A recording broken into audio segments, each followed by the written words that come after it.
My name is Mark, and my life was turned upside down in an instant. I always saw myself as just another ordinary guy, an average American enjoying a simple life in the suburbs. My wife Lisa and I had been married for nearly 15 years. We resided in a cozy house in a tranquil neighborhood on the outskirts of Denver, Colorado. Our home was the quintessential suburban dream: a white picket fence, a lush green lawn, and a snug backyard where we often hosted barbecues for our friends and neighbors. Lisa was a lively woman. She was stunning, with fiery red hair that matched her vibrant personality. She was charismatic, outgoing, and always the center of attention at any gathering. She worked as a marketing director at a large company downtown, a role that occasionally required her to travel. Her career was crucial to her, and I always supported her aspirations. I worked as a software developer at a tech firm, which allowed me to work from home most days. This flexibility helped me manage household chores and support Lisa's busy schedule. We had decided early in our marriage not to have children, enjoying the freedom to travel whenever we pleased. On the surface, our life seemed perfect. We were the couple everyone admired, always appearing happy and deeply in love.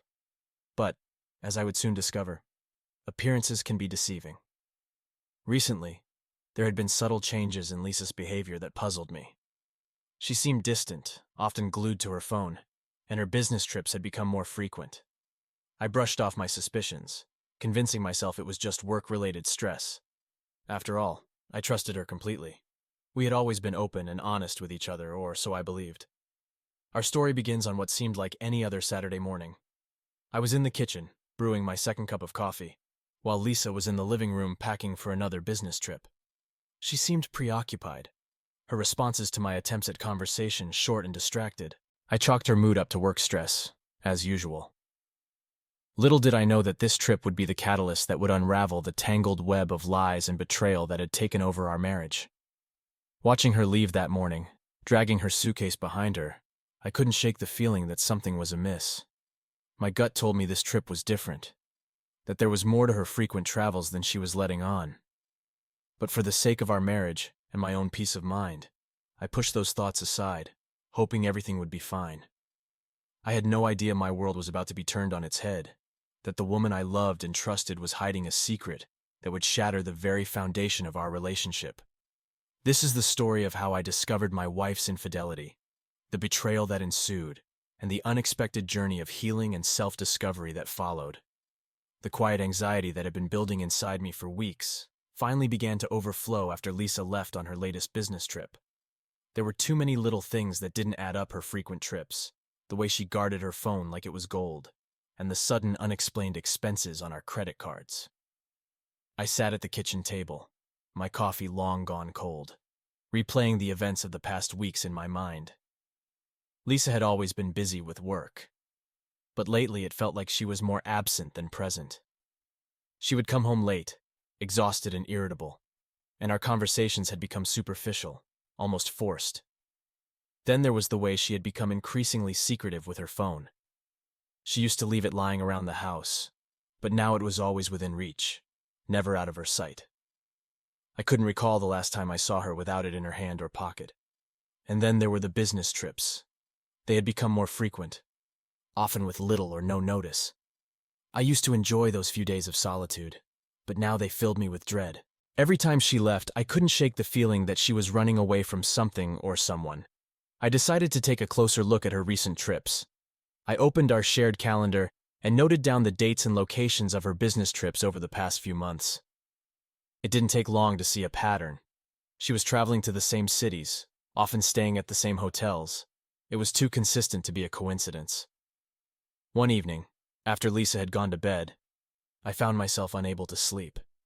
I quietly got out of bed and went to the living room.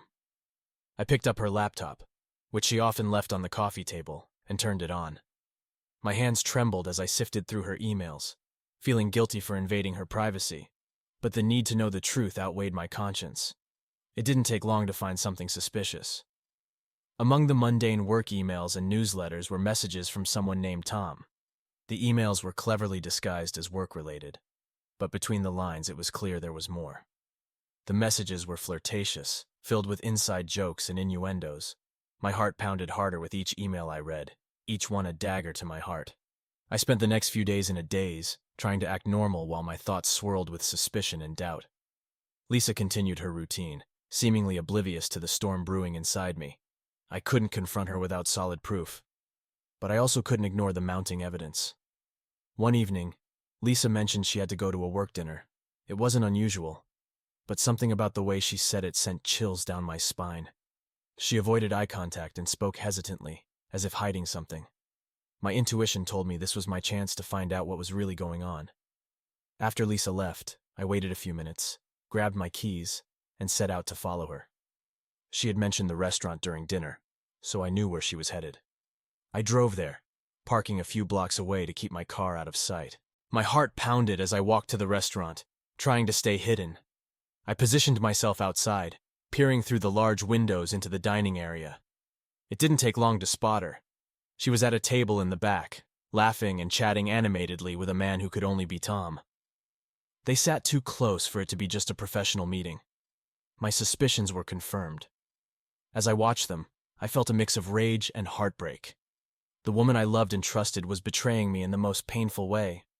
But I couldn't confront her just yet. I needed more proof, something undeniable. I took a few photos on my phone, capturing the intimate moment between Lisa and Tom. Then I returned to my car, contemplating my next move. The time for confrontation was near, but I needed to be prepared.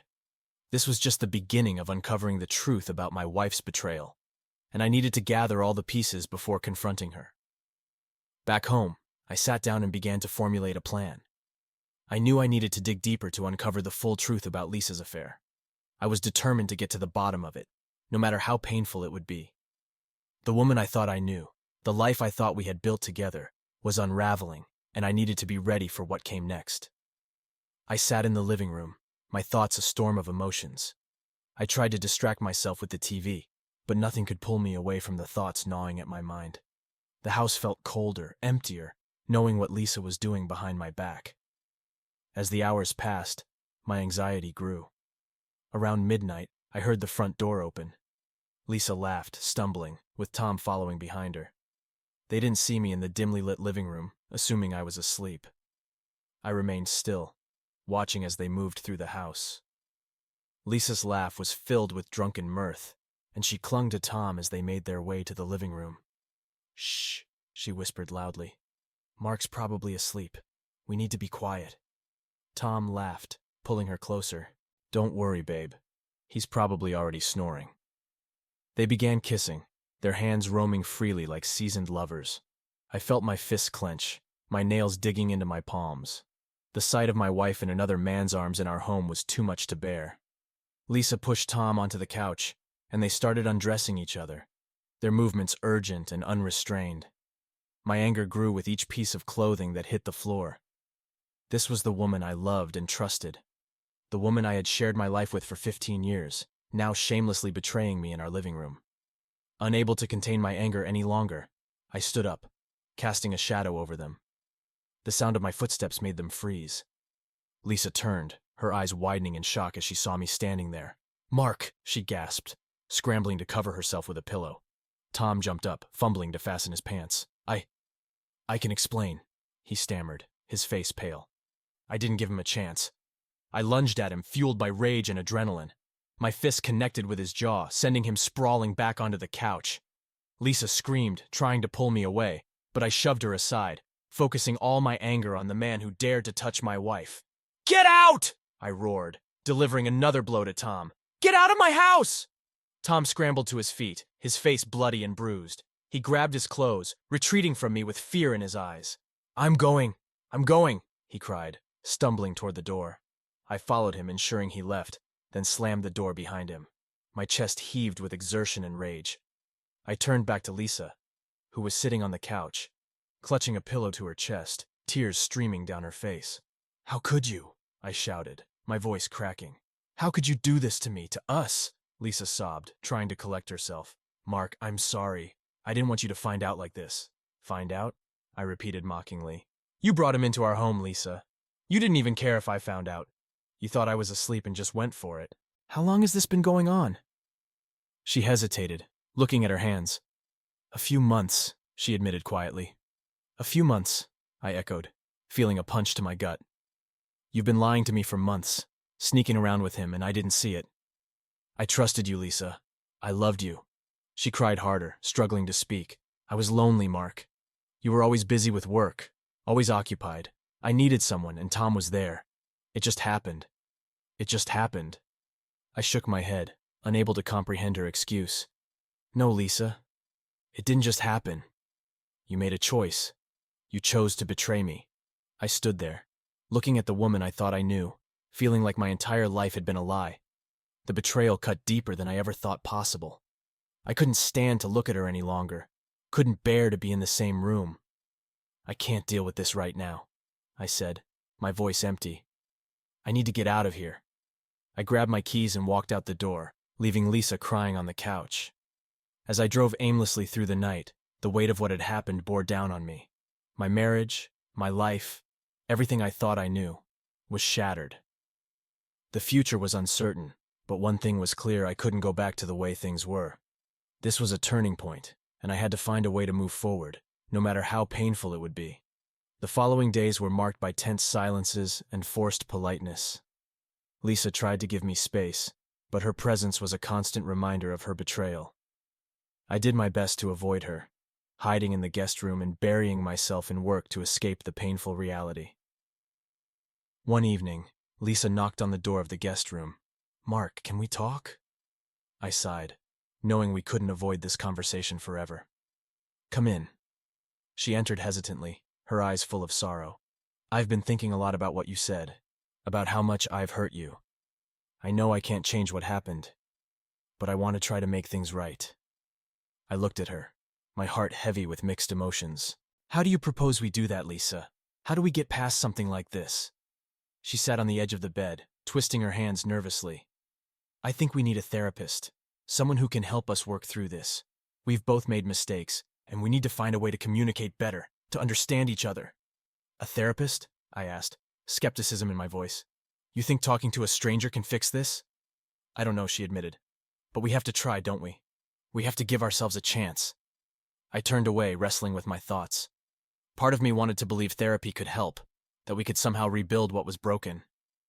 But the pain of her betrayal was still fresh, and the thought of sitting in a room and discussing our problems with a stranger seemed unbearable. "Maybe," I finally said. "But it will take more than just talking to someone, Lisa. Trust has to be rebuilt, and right now, I don't know if I can ever trust you again." She nodded, tears filling her eyes once more.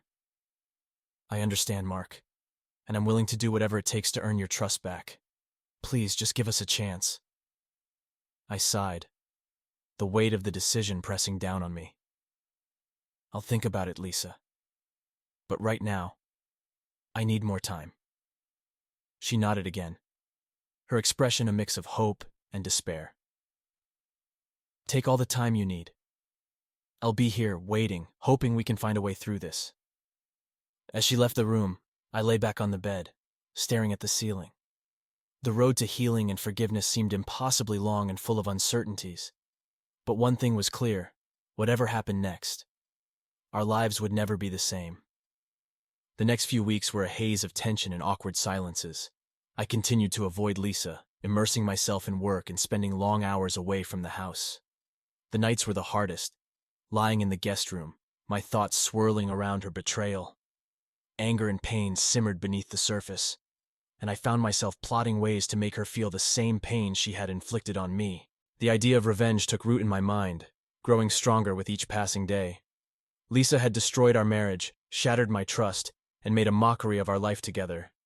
She needed to understand the depth of my pain, to feel the same agony and betrayal. And Tom, the scoundrel who had stolen my wife, needed to suffer too. One evening, sitting in the guest room, an idea came to me. It was cruel, vengeful, and perfectly suited to the situation. I would hit Lisa where it hurt the most: her job and reputation. She had always been proud of her career, and it was time to shatter that facade. I began gathering all the evidence of her affair: the photos I had taken at the restaurant, the emails I had found on her laptop, and even a few text messages I had managed to recover from her phone.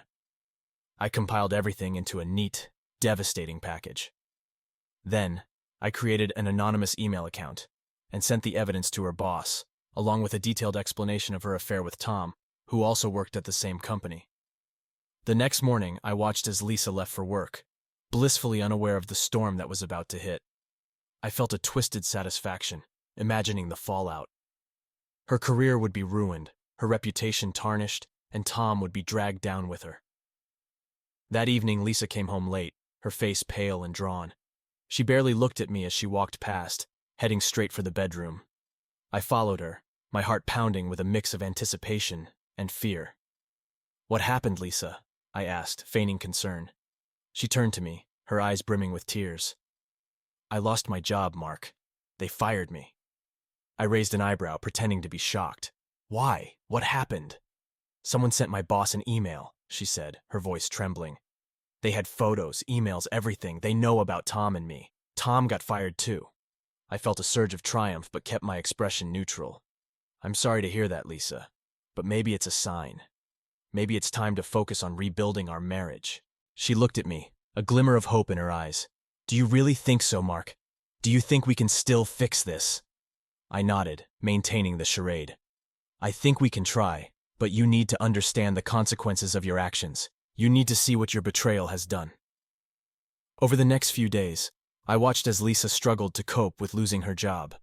Her confidence was shattered, and she became a shadow of her former self, withdrawn and depressed. I continued to act supportive, relishing her suffering, but my revenge wasn't over yet. I needed to make sure Tom felt the full extent of my wrath. I found Tom's home address and decided to confront him one evening.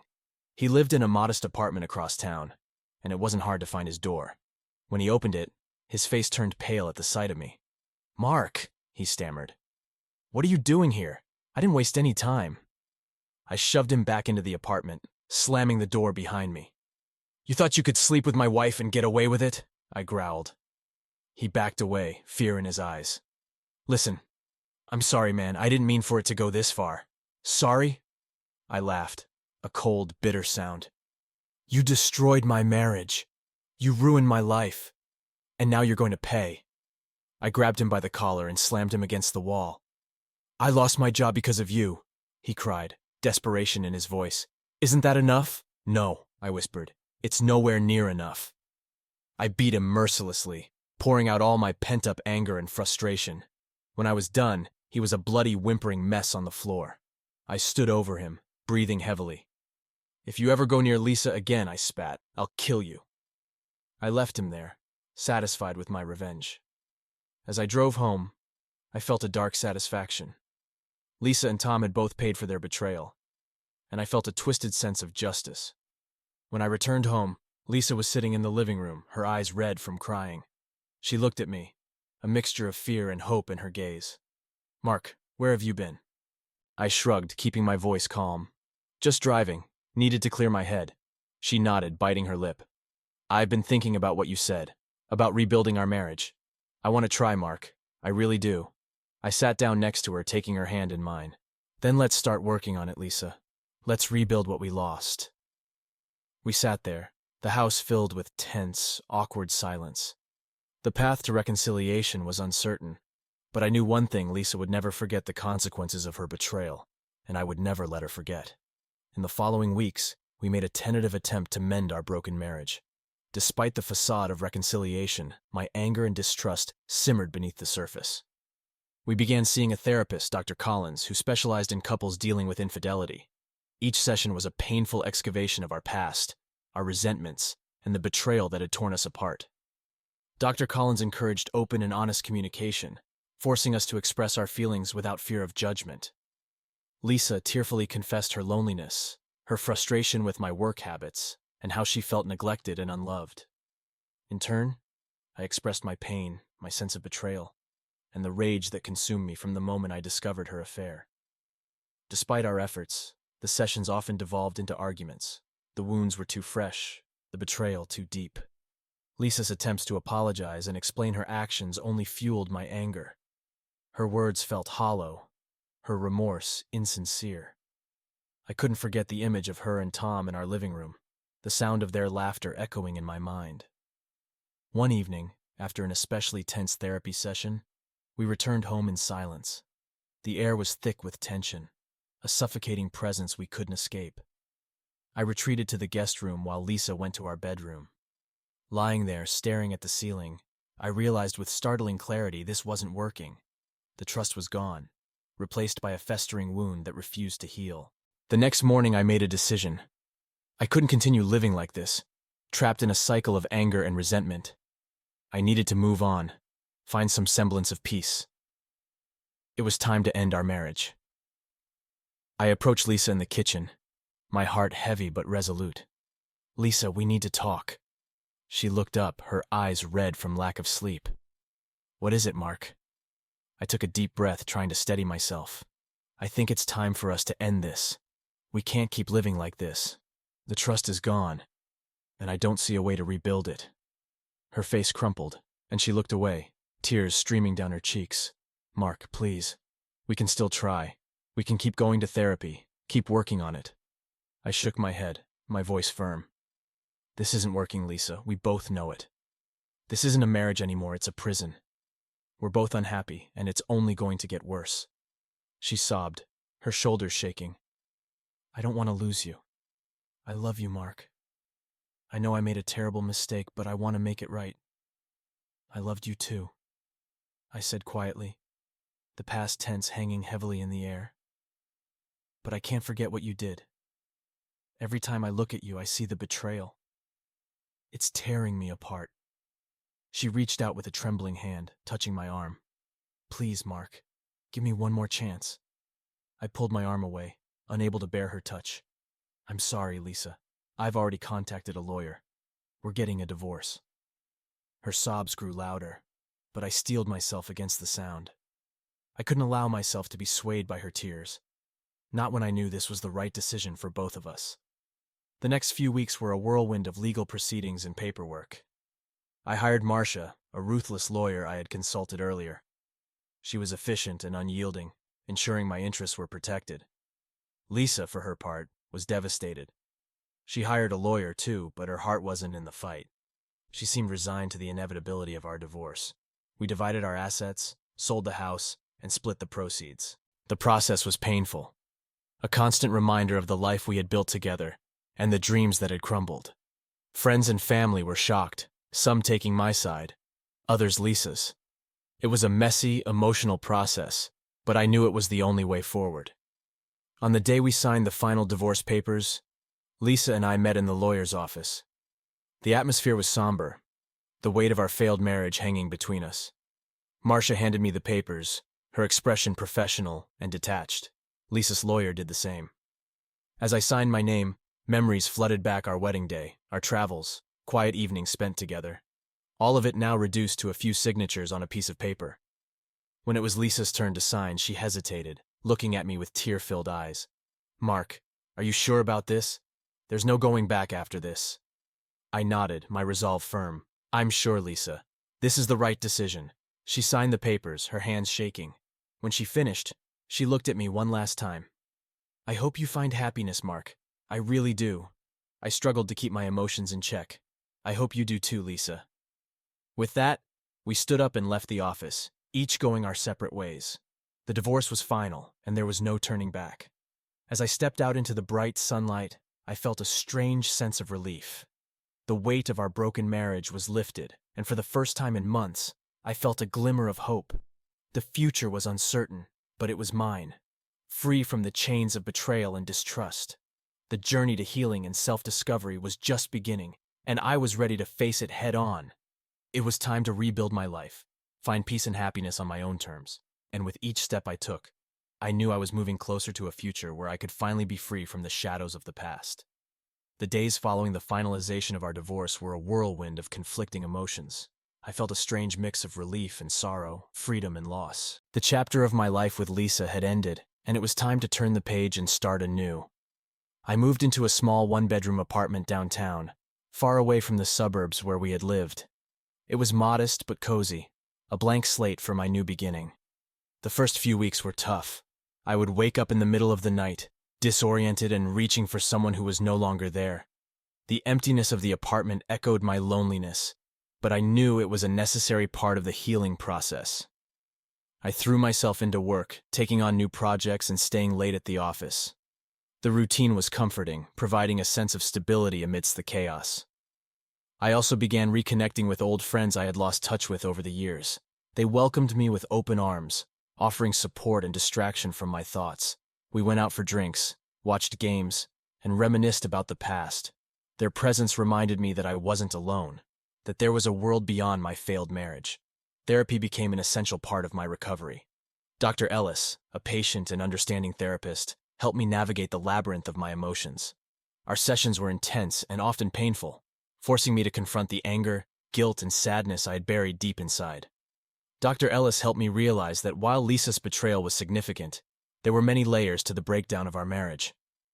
I had to acknowledge my own shortcomings, my failure to see her unhappiness, and my role in the erosion of our relationship. "You're doing well, Mark," Dr. Ellis said one day, his voice calm and reassuring. "It's important to acknowledge the pain, but just as important to forgive yourself. You're human, and humans make mistakes. The key is to learn from them and move forward."